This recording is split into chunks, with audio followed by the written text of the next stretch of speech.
Hello, ladies and gentlemen. I'm Bob Keyser. This is the Son of Man Urantia Project. Today's episode is Chapter 71, Appearances in Galilee. By the time the apostles left Jerusalem for Galilee, the Jewish leaders had quieted down. Since Jesus was appearing only to his family of kingdom believers, and since the apostles were in hiding and did no public preaching, the Jewish rulers decided that the gospel movement was, after all, effectively crushed. They were, of course, unsettled by the increasing rumors that Jesus had risen from the dead, but they depended on the bribed guards to counteract all such reports by insisting that a band of his followers had removed the body. From this time on, until the apostles were dispersed because of the increasing persecutions, Peter was generally recognized as the head of the apostles. Jesus never gave him any such authority, and his fellow apostles never formally elected him to such a position of responsibility. He naturally assumed it and held it by common consent. But this was also because he was their chief preacher.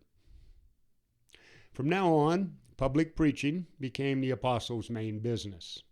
After their return from Galilee, Matthias, whom they chose to replace Judas, became their treasurer. During the week they stayed in Jerusalem, Jesus' mother Mary spent a lot of the time with the women believers who were stopping at Joseph of Arimathea's house. Early this Monday morning, the apostles departed for Galilee. Without them knowing it, John Mark hung back and followed them out of the city. When they had passed well beyond Bethany, he boldly came up among them, confident that they would not send him back. The apostles paused several times on the way to Galilee to tell the story of their risen master, and because of those stops, they did not arrive at Bethsaida until very late on Wednesday night. So it was noon on Thursday before they were all awake and ready to eat breakfast. Appearance by the lake. About 6 o'clock Friday morning, April 21st, the morontia master made his 13th appearance, which was the first in Galilee, to the 10 apostles as their boat drew near the shore at the boat landing at Bethsaida. After the apostles had spent the afternoon and early Thursday evening waiting at the Zebedee home, Simon Peter piped up and suggested that they go fishing. And all of them decided to go along. All night long they worked their nets, but caught no fish. They did not worry too much about their luck, because they had many interesting experiences to talk over. A lot of the events had recently happened to them while they were in Jerusalem. When daylight came, they decided to return to Bethsaida with an empty boat. As they neared the shore, they saw someone standing by a fire on the beach, close to the boat landing. At first, they thought it was John Mark, who had come down to welcome them back with their catch. But as they drew nearer the shore, they realized that they were mistaken. The man was too tall for John. It had not occurred to any of them that the person on the shore was the master. They did not altogether understand why Jesus wanted to meet with them in familiar places from their earlier life together and out in the open, surrounded by nature, and far away from Jerusalem's closed-in environment with its tragic links to fear, death, and betrayal. He had told them that if they went into Galilee, he would meet them there, and he was about to fulfill that promise. As they dropped anchor and started to board the small boat for going ashore, the man on the beach called out to them, "Hey lads, have you caught anything?" And when they answered, "No," he spoke again. Cast your net on the right side of the boat, and you'll find fish." While they did not know it was Jesus who had ordered them, all together they cast in the net as they had been told to do. And immediately it was filled, so much so that they were hardly able to draw it up. Now, John Zebedee was the first to connect the dots. When he saw the full net, he realized that it was the master who had yelled out to them. Leaning over, he whispered to Peter, "It is the master." Peter had always been a man of hot-headed devotion, one who often acted before thinking. So, when John whispered this in his ear, he immediately got up and dove in the water so that he could more quickly reach the master's side. The others came up close behind him in the small boat, hauling in the net of fish. By this time, John Mark was up, and seeing the apostles coming ashore with the heavy net, he ran down the beach to greet them. When he saw 11 men instead of 10, he figured that one of them was the risen Jesus. As the astonished apostles stood by in silence, the young man rushed up to the master, kneeled at his feet, and said, "My Lord and my master." And when Jesus spoke, it was not in the formal tone like he had used in Jerusalem when he greeted them with, "Peace be on you." But instead, he spoke like he had been living with them before, saying to John Mark, "Well, John, I am glad to see you again, here in carefree Galilee, where we can have a good visit. Stay with us, John, and have breakfast." As Jesus talked with the young man, the 10 were so astonished that they forgot to haul the fish up onto the beach. Then Jesus told them, "Bring in your fish and cook some for breakfast. Already we have the fire and a lot of bread." While John Mark paid his respects to the master, Peter was, for a moment, shocked at the sight of the coals glowing there on the beach. The scene reminded him clearly of the midnight charcoal fire in Annas' courtyard, where he had disowned the master. But he shook himself, and kneeling at the master's feet, cried, "My Lord and my master." Peter then joined his friends as they hauled in the net. When they had done so, they counted the fish, and there were 153 large ones. And again, they made the mistake of calling this another miracle. There was no wonder connected with this event. It was merely an exercise of the master's pre-knowledge. He knew the fish were there, and so that is where he told the apostles to cast the net. Jesus spoke to them, saying, "Come now, all of you, to breakfast. Even the twins should sit down while I visit with you. John Mark will clean the fish." John Mark brought 7 good-sized fish, which the master put on the fire, and when they were cooked, the lad served them to the 10. Then Jesus broke the bread and handed it to John, who in turn served it to the hungry apostles. When they had all been served, Jesus urged John Mark to sit down, while he himself served the fish and the bread to the lad. And as they ate, Jesus visited with them and recalled their many experiences in Galilee and by this very lake. This was the 3rd time Jesus had shown himself to the apostles as a group. When Jesus first addressed them, asking if they had any fish, they did not suspect who he was, because it was common for the fishermen on the Sea of Galilee, when they came ashore, to be approached by the fish merchants, who were usually on hand to buy the fresh fish for the drying establishments. Jesus visited with John Mark and the 10 apostles for more than an hour, and then he walked up and down the beach, talking with them 2 and 2. But these were not in the same pairs that he had at first sent out together to teach. All 11 of the apostles had come down from Jerusalem together. But as they got closer to Galilee, Simon Zelotes grew more and more dejected. By the time they reached Bethsaida, he had decided to leave his friends and return home. Before leaving them this morning, Jesus said that 2 of the apostles should volunteer to go to Simon Zelotes and bring him back that very day. And it was Peter and Andrew who did so.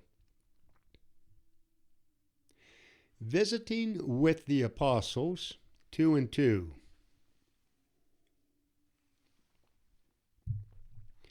When they had finished their breakfast, and while the others sat by the fire, Jesus motioned to Peter and John that they should come with him for a stroll on the beach.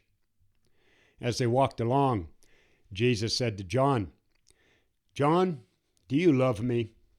And when John answered, "Yes, Master, with all my heart," the Master said, "Then, John, give up your intolerance and learn to love men as I have loved you. Devote your life to proving that love is the greatest thing in the world. It is the love of God that impels men to seek salvation. Love is the ancestor of all spiritual goodness, the essence of the true and the beautiful."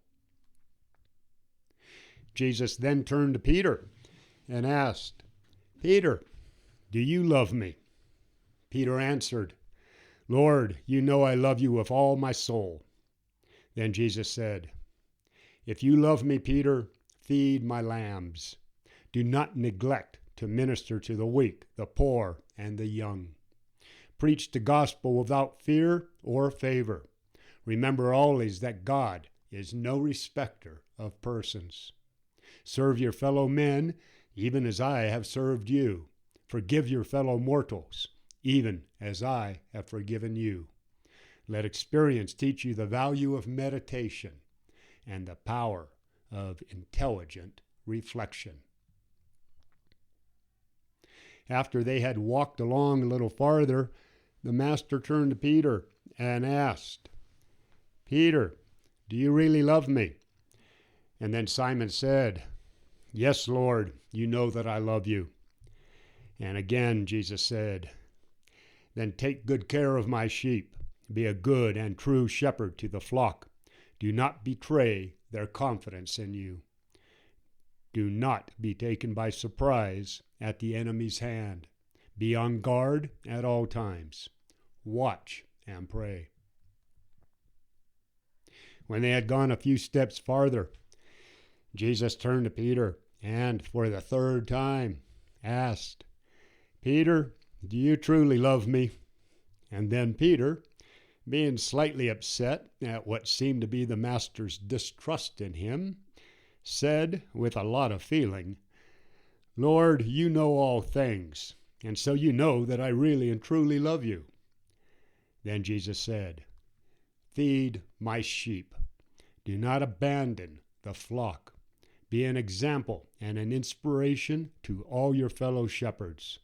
Love the flock as I have loved you, and devote yourself to their welfare, even as I have devoted my life to your welfare. And follow after me, even to the end." Peter took this last statement literally, that he should continue to follow after him. And turning to Jesus, he pointed to John, asking, "If I follow on after you, what will this man do?" And then, seeing that Peter had misunderstood his words, Jesus said, "Peter, do not be concerned about what your friends will do. If it is my will that John should stay after you are gone, even until I come back, what is that to you? Only make sure that you follow me." This remark spread among the brethren. They took it as meaning that John would not die before the Master returned, as many of them still hoped to establish the kingdom in power and glory. It was this interpretation of what Jesus had said That had a lot to do with getting Simon Zelotes back into service and keeping him at work. When they returned to the others, Jesus went for a walk with Andrew and James. When they had gone a short distance, Jesus said to Andrew, "Andrew, do you trust me?" And when the former chief of the apostles heard Jesus ask such a question, he stood still and answered, "Yes, Master, of course I trust you, and you know that I do." Then Jesus said, "Andrew, if you trust me, trust your friends more, even Peter. I once trusted you with the leadership of your friends. Now you must trust others, as I leave you to go to the Father. When your friends begin to scatter abroad because of bitter persecutions, be a wise and considerate counselor to James, my brother in the flesh, when they put heavy burdens on him that he is not qualified by experience to bear. And then go on trusting, for I will not fail you. When you are through on earth, you will come to me." Then Jesus turned to James, asking, "James, do you trust me?" And of course, James replied, "Yes, Master, I trust you with all of my heart." Then Jesus said, "James, if you trust me more, you will be less impatient with your friends. If you will trust me, it will help you to be kind to the brotherhood of believers. Learn to weigh the consequences of your sayings and your doings. Remember that the reaping is in accordance with the sowing. Pray for tranquility of spirit and cultivate patience. These graces, with living faith, will sustain you when the hour comes to drink the cup of sacrifice. But never be dismayed. When you are through on earth, you will also come to be with me." Next, Jesus talked with Thomas and Nathanael. To Thomas he said, "Thomas, do you serve me?" Thomas replied, "Yes, Lord, I serve you now and always." Then Jesus said, "If you would serve me, serve my brethren in the flesh, even as I have served you. Be not weary in this well-doing, but persevere as one who has been ordained by God for this service of love. When you have finished your service with me on earth, you will serve with me in glory. Thomas, you must cease doubting. You must grow in faith and in the knowledge of truth. Believe in God like a child, but quit acting so childishly. Have courage, be strong in faith, and mighty in the kingdom of God." Then the Master said to Nathanael, "Nathanael, do you serve me?" And the apostle answered, "Yes, Master, and with all of my love."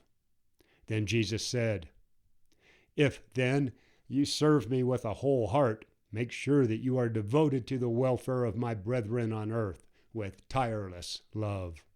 Mix friendship with your advice, and add love to your philosophy. Serve your fellow men, even as I have served you. Be faithful to men, as I have watched over you. Be less critical. Expect less of some men, and thereby lessen the extent of your disappointment. And when the work down here is over, you will serve with me on high." After this, the Master talked with Philip and Matthew. To Philip he said, "Philip, do you obey me?" Philip answered, "Yes, Lord, I will obey you, even with my life." Then Jesus said, "If you would obey me, then go into the lands of the Gentiles and announce this gospel. The prophets have told you that to obey is better than to sacrifice. By faith you have become a God-knowing kingdom son. There is but one law to obey. That is the command to go forth proclaiming the gospel of the kingdom. Cease to fear men. Be unafraid to preach the good news of eternal life to your fellows who languish in darkness and hunger for the light of truth. No more, Philip, will you busy yourself with money and goods. You are now free to preach the glad tidings, just like your friends. And I will go before you and be with you, even to the end. And then, speaking to Matthew, Jesus asked, Matthew, do you have it in your heart to obey me? Matthew answered, Yes, Lord, I am dedicated to doing your will.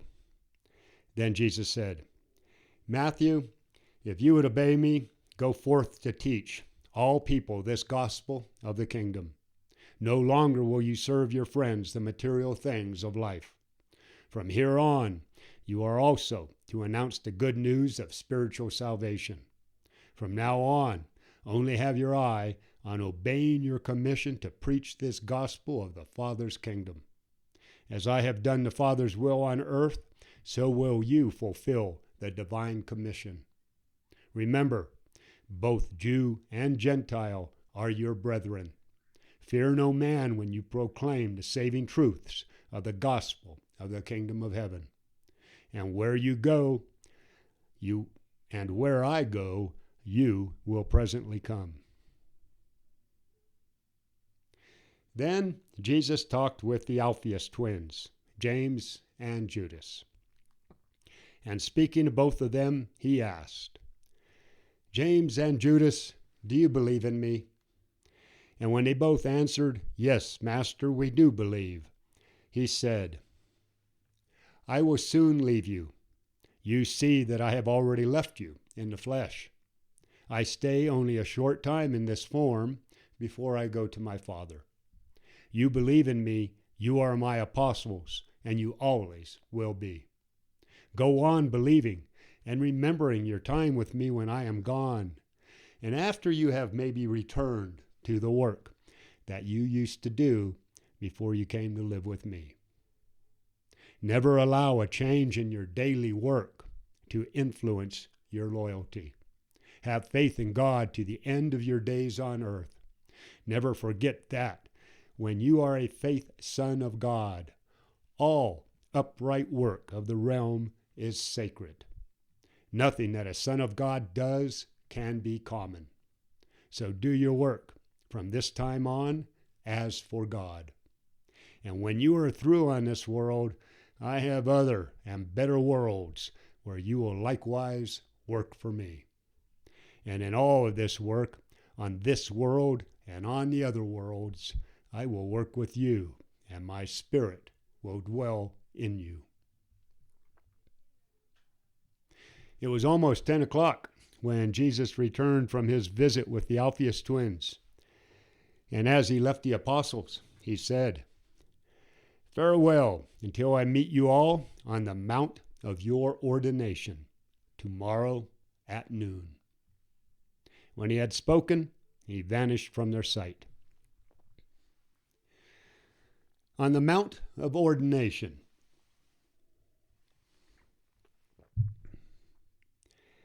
At noon on Saturday, April 22nd, the 11 apostles gathered on the hill near Capernaum, and Jesus appeared among them. This meeting happened on the very mount where the Master had set them apart as his apostles and as ambassadors of the Father's kingdom on earth. And this was the Master's 14th morontia manifestation. At this time, the 11 apostles knelt in a circle around Jesus, heard him repeat the charges, and saw him reenact the ordination scene, just like when they were first set apart for the special work of the kingdom. And to them, all of this was like a memory of their former dedication to the Father's service, except the Master's prayer. When the Master, the morontia Jesus, now prayed, it was in tones of majesty and with words of power, such as the apostles had never before heard. Their master now spoke with the rulers of the universe as one who, in his own universe, had had all authority committed to his hand. And these 11 men never forgot this experience of the morontia rededication to their former pledges of ambassadorship. The master spent just 1 hour on this mount with his ambassadors, and when he had made a friendly farewell from them, he vanished from their sight. And no one saw Jesus for a full week. The apostles really had no idea what to do, not knowing whether the master had gone to the Father. In this state of uncertainty, they stayed at Bethsaida. They were afraid to go fishing in case he came to visit them, and they would miss seeing him. During this entire week, Jesus was occupied with the morontia creatures on earth, and with the affairs of the morontia transition that he was experiencing on this world. The lakeside gathering. Word of Jesus' appearances was spreading throughout Galilee, and every day increasing numbers of believers arrived at the Zebedee home to ask about the Master's resurrection and to find out the truth about these alleged appearances. Peter, early in the week, sent out word that a public meeting would be held by the seaside the next Saturday at 3 o'clock in the afternoon. So on Saturday, April 29th, at 3 o'clock, more than 500 believers from the areas around Capernaum gathered at Bethsaida to hear Peter preach his first public sermon since the resurrection. The apostle was at his best, and after he had finished his charming speech, few of his listeners doubted that Jesus had risen from the dead. Peter ended his sermon saying, "We confirm that Jesus of Nazareth is not dead. We declare that he has risen from the tomb. We announce that we have seen him and talked with him." Just as he finished making this declaration of faith, there, by his side, in full view of all of these people, the Master appeared in morontia form, and speaking to them in a familiar voice, said, "Peace be on you, and my peace I leave with you." When he had appeared and had said this to them, he then vanished from their sight. This was the 15th morontia manifestation of the risen Jesus. Because of certain things that Jesus had said to the 11 while they were with him on the Mount of Ordination, the apostles got the impression that their master would soon make a public appearance before a group of the Galilean believers, and that, after he had done so, they were to return to Jerusalem. So, early the next day, Sunday, April 30th, the 11 left Bethsaida for Jerusalem. They did a lot of teaching and preaching on the way down the Jordan, so they did not arrive at Mark's home in Jerusalem until late on Wednesday, May 3rd. This was a sad homecoming for John Mark. Just a few hours before he reached home, his father, Elijah Mark, suddenly died from a stroke. Although being certain of the resurrection of the dead did a lot to comfort the apostles in their grief, at the same time, they truly mourned the loss of their good friend, who had been their staunch supporter even in times of great trouble and disappointment.